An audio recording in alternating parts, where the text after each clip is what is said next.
You are listening to the Overcome Pornography for Good podcast, episode 73, What's Possible, Part 3. Welcome to the Overcome Pornography for Good podcast, where we take a research-based, trauma-informed, and results-focused approach to quitting porn. This approach has been revolutionary and changed thousands and thousands of lives. I'm your host, Sarah Brewer. Hey, you guys, welcome to the podcast episode this week. I hope that you've been enjoying these What's Possible interviews. We decided to split them up into individual episodes because I guess how I originally was thinking we were going to do 3 in one episode, and that would have been like over 2 hours. And so my podcast production team reached out to me and were super awesome and nice and said, this is going to be a little bit long. You sure you want to do that? So if you're enjoying these interviews, please let me know. We're going to finish. This is going to be our last one for a little while. We're going to save these other ones for another time later this year. We'll sprinkle them in. But I hope that you're just feeling hope and connection to these people that are telling their stories. I hope that it's starting to create this belief for you that you can do it too. Because you can. You absolutely can. In fact, quitting porn is just the start of it. My dream. Okay, I'm putting this out there into the universe right now. But my thought is, we're going to have all these people who quit porn, and then they're going to be like, well, what's next? And then we're going to do something else amazing. We're going to keep creating amazing lives, and quitting porn here is just the start. It's not the end of my work. It's not the end of your work. It's just the beginning. And as you learn all of these tools to quit porn, you're going to be able to apply it all other areas of your life, like you're hearing these people talk about. Like I said, I'll let them speak, and they'll be more inspiring than I will today. Really quickly, before we dive into this interview, this is the last reminder I have for you on the podcast to sign up for our $6 workshop, How to Overcome Your Most Difficult Urge with Pornography. When it comes to quitting pornography, we need to stop trying to quit cold turkey. That hardly ever works, and that's okay. And like you've heard some of these people in these interviews say, like, one thing that they've learned throughout this process is that quote that I've said before, we overestimate what we can do in the short term and we underestimate what we can do in the long term. And so we really do want to take this step by step, urge by urge. My clients who just try to quit cold turkey over and over and over and over again don't have the same success as my clients who are okay with failure in the name of slow and steady progress. Okay, so for taking it step by step and moment by moment and urge by urge, I want to walk through this most difficult moment, this most difficult urge with you. When you master this most difficult urge, when you learn how to overcome this most difficult moment for you, whatever that is, you will see a domino effect, and it will be your jump start into finally overcoming pornography for good. I recently wrote an email, maybe some of you saw it, about a life hack that I learned, which is when you're dreading your work day, you do the most difficult thing first. And then you have so much momentum and you got that thing out of the way, that thing that you were dreading out of the way, and the rest is easier. And so what if we can apply that to porn too? We get that most difficult moment out of the way, you practice it, you gain confidence that you can overcome it and you can process the urges, and it can be easier than you ever thought it could be. And then you can take that momentum as you continue to make progress after progress after progress, moment after moment after moment, into quitting porn for good. Urges that feel irresistible, these really difficult ones, can become easy to manage. And you can do it without feeling like garbage, and you really can unlearn these lifelong habits of viewing pornography. I mean, lifelong, right? Not for all of you, but many of you have similar stories where it started when you were young and it feels like it's been forever, right? That doesn't matter. I want to show you how to tackle this most difficult urge so that you can get a jump start, so you can start seeing this domino effect. You're going to get so much value out of this workshop. I don't know if it's this interview that you're going to hear, if it was the one last week where the person said, like, I would have paid 10 times what I paid for this program. And I said, yeah, that's my business plan. That is literally my business plan, is give people 10 times more than what they ask for. I mean, geez, like you can see that in the podcast, right? The value here is just insane. And so this $6 workshop, really, it's like worth 100 times that. But I want to make it available to as many people as want to be there. I really do. I want us all to come together and experience this moment where we're like recommitting, learning new skills, and overcoming a most difficult urge. That will be such powerful collective energy that I'm really excited to experience with you. So come and join if you haven't yet, sarahbrewer.com/most difficult urge, and enjoy this interview. Okay, everyone, I want to introduce you to Sam. He is so great. Sam, do you want to go ahead and introduce yourself and tell us about you? Yeah, absolutely. Hi, I am Samuel Dastrup, and I found the program from a Facebook ad, actually. And I was meeting with another coach at the time, and financially, I was kind of making excuses that I couldn't do it, but I felt drawn and I even felt directed to this program. I almost felt like, to be perfectly honest, I felt like God was saying like this is right for you. And yeah, I guess I'll tell you more about myself and then I'll get into that. But I was born and raised in Arizona and one of 8 kids, and had wonderful parents. They raised us well. They did the best with what they had, what they were given. And if you've ever been raised in a family that large, there's a little bit of neglect, but that's okay. Their parents are doing their best, and can't really say anything about that because when you have 2 kids and you're barely hanging on, then you realize why they were not able to give you the attention that you needed sometimes, but that's okay. But yeah, I'm married. That can still be difficult. Yeah, you can still let that be difficult. Yeah. Yeah. Anyways, they were amazing parents, and anyways, so yeah, I'm married. I've been married for coming up on 9 years, and my wife is amazing. I love her so much. Our marriage is better than it's ever been because of this program. I could probably talk about that a little bit more in a little bit, but yeah, we've got 2 kids, Adrian Rayleigh, 4-year-old, and a 2-year-old. And for work, I'm a dentist, and I live in Merced, California, and I practice in Chowchilla, California, in Central Valley. So yeah, that's a little bit about me. Yeah. So, tell us a little bit about your history, like with pornography and challenges around that for you, and what that experience was. Yeah. So when I was young, I feel like every child has a little bit of like curiosity around you've talked about like how we're sexual beings, and there's like some curiosity around that even as a child. I've actually talked to my wife about this, and she even had mentioned things from her childhood. So it was very interesting to see like that it wasn't just me, but it's not just you. Yeah. So anyways, that's kind of where it began, and it was never really talked about. It was very hush hush in our house. It was very like traditional kind of, Church of Jesus Christ kind of mindset, and like very much like, no, we don't do this, we don't do that. And so a lot of shame kind of, subconsciously around it, and started with masturbation, and then the wrong types of friends.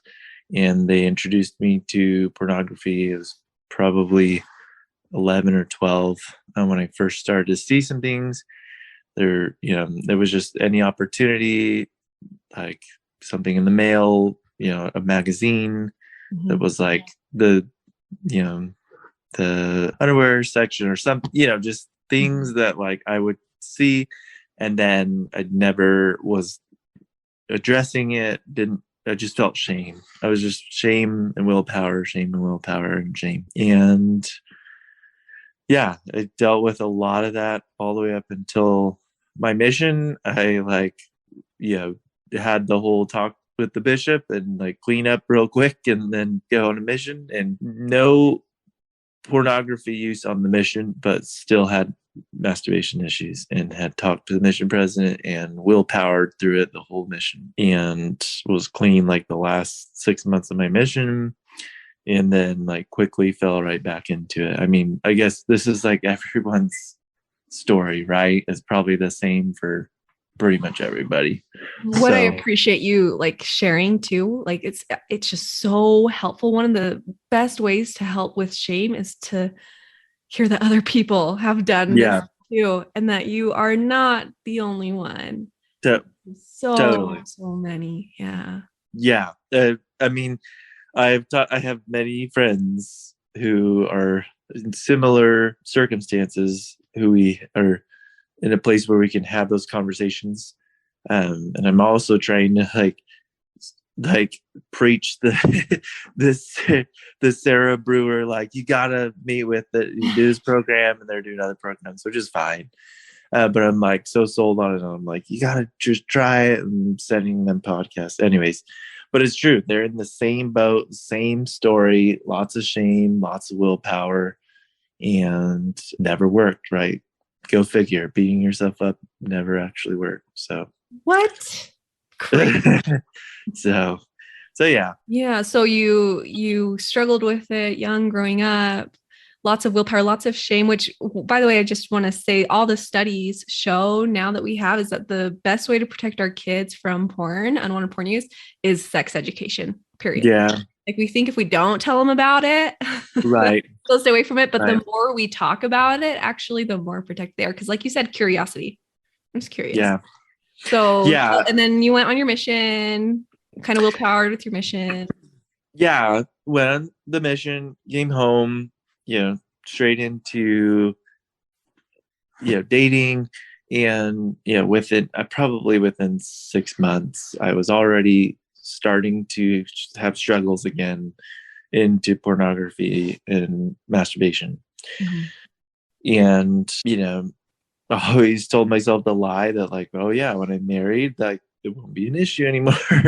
Like, so wrong. So interesting, and, going back to the mission, even the talks with my mission president, the thing he would say, and I'll never forget this. And, he was doing the best that he could, and I don't blame him at all. I don't, I don't knock him for this, but his words were, "Why don't you just stop, Elder?" And that just was so shame inducing, because I kept thinking, like, what is wrong with me? Why can't I just stop? Like, what? Why? Like, there must be something wrong with me. Like, I just have, like you've talked about, like, I must have, excessive, like, sexual tendencies or drive or whatever, but something's wrong with me. Like, I'm just not like other people, and something's wrong with me. And even meeting with bishops, it was always like, yeah, you probably struggle with this your whole life, because that's what we see often. Just like so shame inducing. And I don't blame them. Like, they were doing the best they could, so I don't. But I seriously am like, okay, every bishop needs to know about this program and needs to just say, look, stop right there, go listen to Sarah Brewer's podcast, and like, go, like, because that's what I needed to hear. Because hearing that over and over from spiritual authority can be, like, especially, it hurt, damaging. Yeah, it hurt, and it just it tore me up, and I just beat myself up, and I tried to throw it under the rug and say, well, I'll never give up trying, and I'll always keep fighting. But I knew, like, I was totally out of control. Like, I had I would willpower for 2 weeks, maybe a month, and then I would just look again. And it was like cycle after cycle, never going anywhere. I did the 12-step program going into dental school, getting married, thinking, like, let's look at better. Not long after marriage, struggling again. Obviously too much shame going on, and I didn't have a heart to tell my wife. Mm-hmm. And I hid it for years, and I was eventually found out, basically, and then hid it again and was just trying not to hurt her, but also, like, not okay to hide stuff, like, no matter how, what intention I had. Went to the 12-step program. It was, it was good. But well, I'll say this. I lost my dad about a year and a half ago. And no, it's okay. You know, everybody goes through the sting of death, right? But he also struggled with this, and we had conversations. And in a moment when I was really struggling, I reached out to him, and he straight up told me, like, I'm sorry, Sam, but the 12-step program, it doesn't work. And I was like, what do you mean it doesn't work? You're wrong. Like, it works. And he's like, nope. You know, like, I have the same friends over and over again. And you say, hi, I'm Sam. I'm an addict. You know, like, it just, you know, it doesn't, you know, it's a great program, but it misses the point. And yeah, I told him, like, I'm sorry, but I don't agree with you. And now I wish you were around, because I wish, you know, I could tell him, like, you were right. You know, like, you were right, and have that conversation with him. Well, you know, recently I posted about that a little bit, just this addiction mindset. My friend, I call him my friend, even though we just like only kind of comment on each other's Facebook or Instagram stuff. Yeah. TJ Counseling. Okay. He said, yeah, well, addiction recovery works great for addictions, but most people aren't really addicted to porn. They think that's right. what it is. And so it's like just not useful tool. So maybe, I don't know if that resonates with you, but maybe that's what was going on too. It's true. It goes so much deeper than the porn. Like, and one thing I loved about your program was the Pavlov's dog analogy, because it was like, oh my gosh, that is so true. Like, my mind is conditioned to just go there. Like, I'm comfortable with that when I'm stressed, when I'm lonely, when I'm tired, when I'm exhausted, this and that. And like, of course, like, I go back to what I was comfortable with and what my brain. So I loved that part about the program, that as you like, it's not about the number of weeks or the number of months you've had, but it's the number of urges you process. That's like your, how you see success. So yeah, a lot more productive. It's a lot more. Yeah. And so tell me a little bit. So doing 12-step. And then somehow you came across this approach, or is there more in between there that we need to hear first?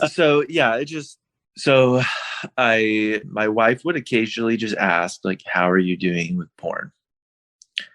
And it was just such a, like, yes or no answer that I would just be like, oh, I'm doing good. It was like, in my mind, I'm like, I'm working on it, but yeah, I don't want to hurt her again and again until I've got this figured out. Like, I want to, like, solve this, and then I'll tell her, like, kind of like the atonement. Like, I'll fix myself, and then I'll go to God, and ask for forgiveness. Like, totally the same thing. Well, anyways, it was like, it came to a head, and she found out that it wasn't doing as well as they thought. And, she was just shattered again. And it was always, like, so hurtful. And right about that time, I was meeting with a coach, actually, because my sister and my mother had, like, a come to Jesus meeting with me after my dad passed. My sister had struggles with some habits, and I opened up to her about my habits, and she had gotten some serious help and was in such a good place. And she said, I want you to get help, Sam. And she involved my mother, and my mother was like, look, I know you're gonna justify, like, you're okay and you'll get over this, but I don't give a crap. Like, I'm gonna pay for you to get coaching. I'm gonna help you. Like, you need help. And I was like, yeah, you're right. So I found a coach. She was great, but just wasn't going anywhere. And when I saw a Facebook ad for your podcast, I was like, well, I can listen to a podcast. I drive a half an hour to work every day. Like, that'd be great. And so I started listening to your podcast, and I was just like, this is truth. Like, there are things in life where the Spirit's just like, this is truth. Like, there's nothing about it that is remotely like, Satan speaks in like two truths and a lies or anything. This was just, it like spoke to my heart. Like, you need to seek this out, and you need to, like, this is it. Like, you need to watch it. So I was just binging on the podcast, and I was like, I know I need to join this coaching. I don't know how I'm going to do it, because I haven't told my wife that I've been slipping up, and this is going to crush her. And then on top of that, financially, like, I don't know if we can do both. And I don't have the heart to like crush this coach's heart. And I'm just not good with confrontation. So I didn't want to like, anyways, it finally came to a head. She found out, my wife found out. I told the other coach, like, I need to look into this. And I jumped into this. And from the moment I started, it was like a huge change, like a completely different thing. And I don't want to like put my success on like the months of sobriety, because like, I know that's not true. Like that's not truly what it's about. It's about the number of urges.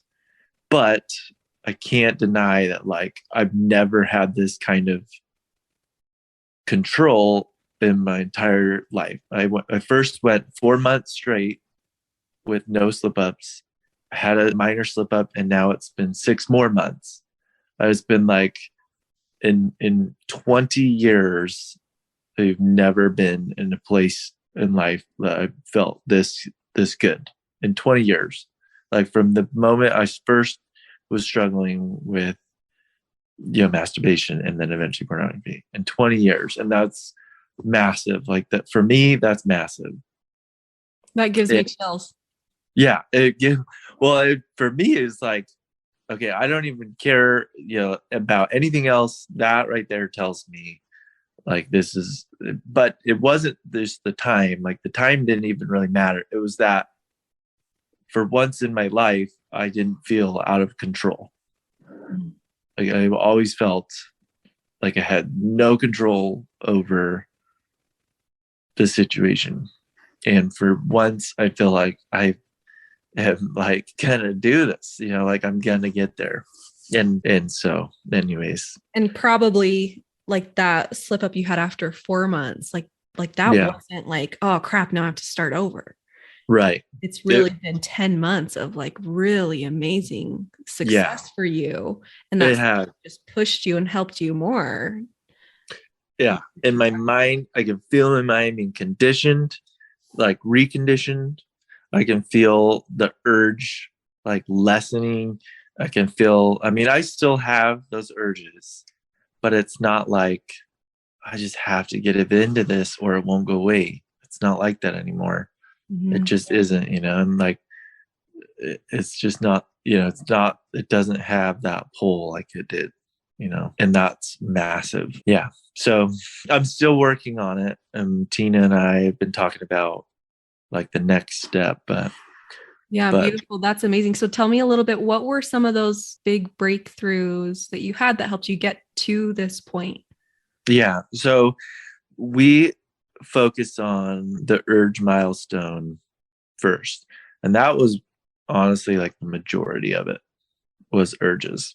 And just let me say really quickly, when you say we, so just so everyone knows, okay, because you worked private coaching with Tina in the program.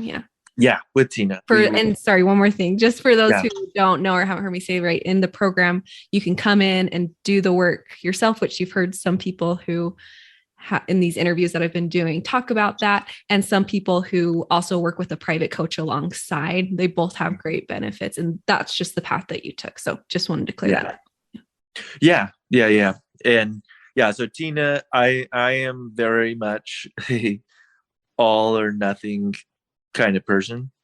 And that was another thing that the program has showed me is like, nope, that's not the right mindset. And so Tina and your podcast and you, it showed me, like all or nothing is not great. And even like the judging, like based off the number of months, like is not great because it kind of urges you towards a all or nothing mindset. And so she's like, let's just focus on one milestone. Let's not like do all of them, so, which was really good because I just go there like all or nothing.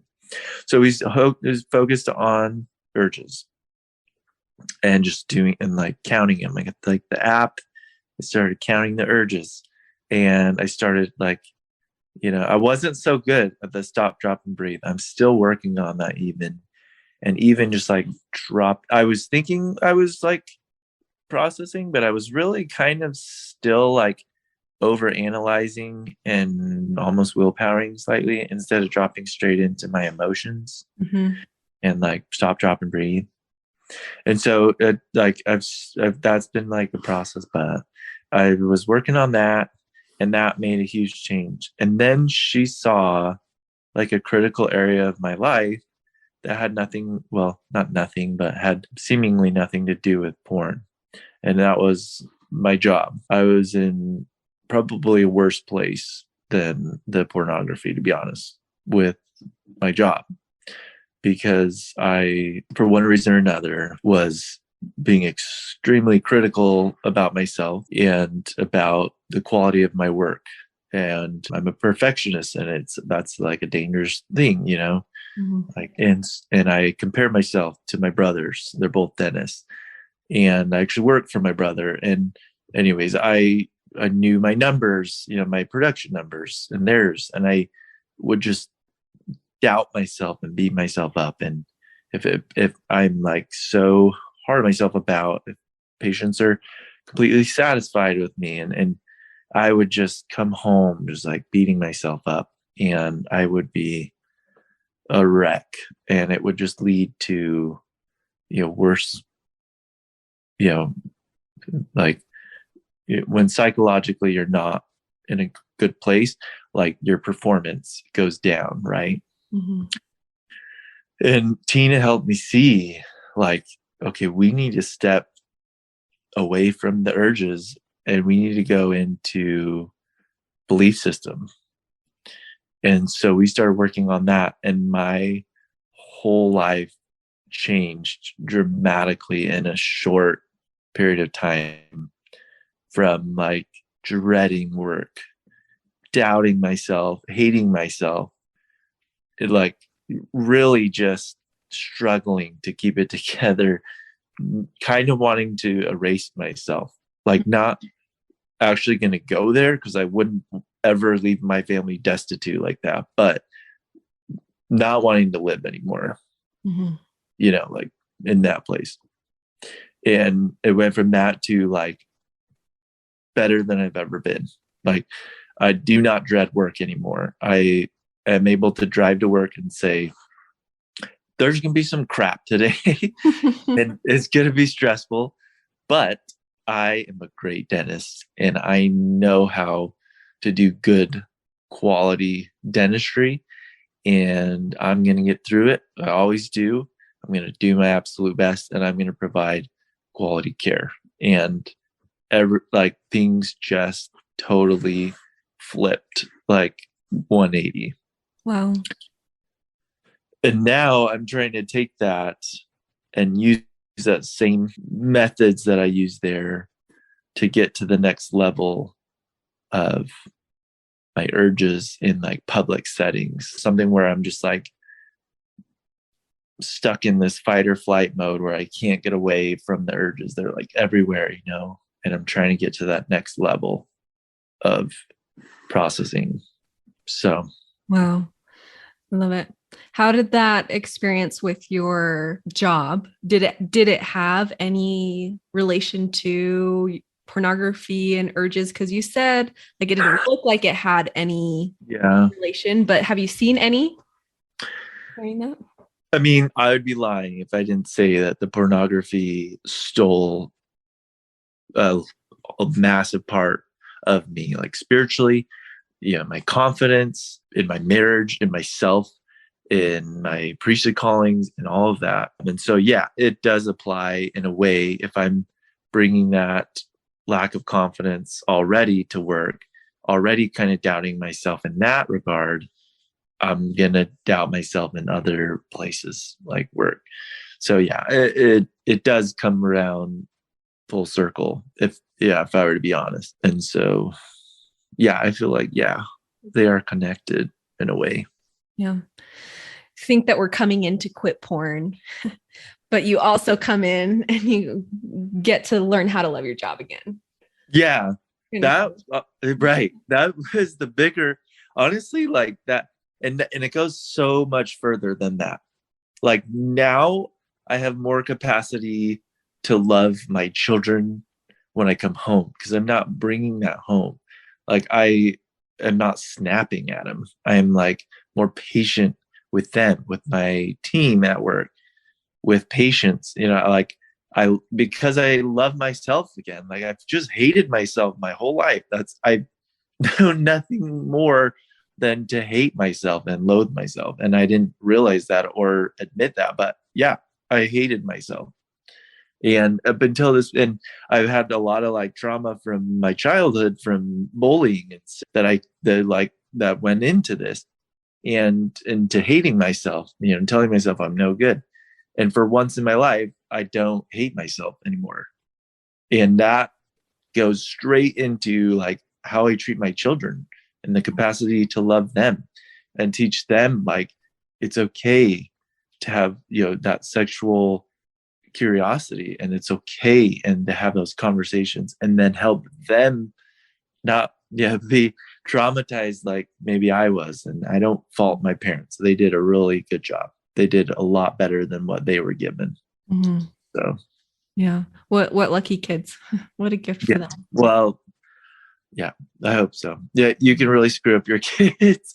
I feel like yeah, I've just started realizing you can yeah. Anyways, I'm with you there. I'm like oh my gosh, is there any way to like not add trauma to your kids? I don't know, but I'm gonna do my best. Right. How do I not shovel my crap onto them? I guess that's the point of life, right? I mean, I think that's like a big shift we're seeing, at least I see in the world a lot, is people are now more focused on healing themselves. And because they realize when you heal yourself, you heal your kids. Like when you just focus on other people and you're like ignoring the stuff inside of you, it perpetuates trauma and stuff. Totally. Yeah. Like what? Yeah. That generation was like, hush, hush. Mm-hmm. If you're getting therapy, there's something wrong with you. Yeah. And like, and still like some of that, like still today, like there's a little bit, and I'm just like, I don't care. Like, I'm just like, okay, I look at porn. I've had problems with porn, and this is who I am. And like, I'm gonna talk about it so I can help others and I can fix myself. Yeah, so good. I love it. So what do you think is possible for you now as a result of the work you've done so far? Like what's next? I love your recent podcast of the don't settle, right? And that's kind of what's next. So yeah, I'm working on that, but I still buffer a ton, and not in the way of like pornography, but like I'm a YouTube addict. Big time. And I've started a YouTube channel because I want to create rather than like my new mantra. And honestly, because of you and your podcast, is like create, not consume. So like create, not consume, right? And you talked about that, and I love that because consumption is like our generation, and I just hate it. Like I hate what it does to me. I hate that I run away from my problems. I just spend so much time on YouTube consuming. And what it really comes down to is like I want to do things, but I don't have the money for it. Like I want to race. I love racing. And yeah, I want to create a life where I can be a dentist, I can be a father, and I can like spend tons of time with my family, but also I can do some of the things I love and have the resources to do that. And so what that looks like for me is like maybe I can create a YouTube channel and over the years maybe build up to where it can financially, I don't know. But even if it didn't, just like creating rather than consuming is enough reason to do it. Because like how many freaking hours do I waste like just consuming and creating content, even if like nobody watched it and whatever, like would still be better use of my time, and not the best use of my time, but like a better use of my time. Yeah, I love that. Well, and like with porn too, you thought you'd never be able to quit porn, and now look at the success you're having. Right. I mean, people create and make a lot of money off of YouTube. Why not you? Yeah. Why not you? It's the same thing. I don't know. My views have changed, but I just want to race. I just want to race. And I want to be a good dad, and I want to be a good dentist. And I do love dentistry, and I love the craft, and I love, getting better and better. And I love like seeking excellence, in everything that I do. It's like the one thing that I'm just like hell bent on, to like be excellent at everything, for better, for worse. But as long as it's not perfectionism, like excellence, is okay. Like, yeah. Anyways, I digress. Cool. Well, so thinking about people listening to this podcast that are where you were a year ago, a couple years ago, 3 years ago, whenever. Yeah. Like thinking about them, do you have any last insights or anything else you want to say? Totally. Yeah. Just freaking spend the money and get the coaching, because like you say, the best investment that you can make, it's not in the stock market, it's not in this, it's not that, it's in yourself, it's in your mind. Investing in yourself is the greatest thing that you can do, because it will not only empower you, but it will empower generations to come. Your wife, your family, it will, heal relationships. It will give you, what you're seeking for in life. Like it's worth the money. It's worth the money. Just do it and stop making excuses. That's what I would tell myself. I'm not telling people, because I know how hard life can be with money, but just I'm telling myself that really 6 or however many months ago. Yeah, like, really beautiful. I love that. Do it. I remember making a really big investment in one of my first coaching programs, like $18,000 something. Yeah. And we were living in my parents' basement, and barely starting to make a little bit of money. And my husband's like, "Are you freaking kidding me? Like, you are not seriously considering this, are you?" I'm like, "I actually am," because it was kind of like I'd been listening to this podcast and it totally changed my life. I'm like, I'm so like I can do so much with that. Right. And so we did it, and it was crazy. And look where you're at.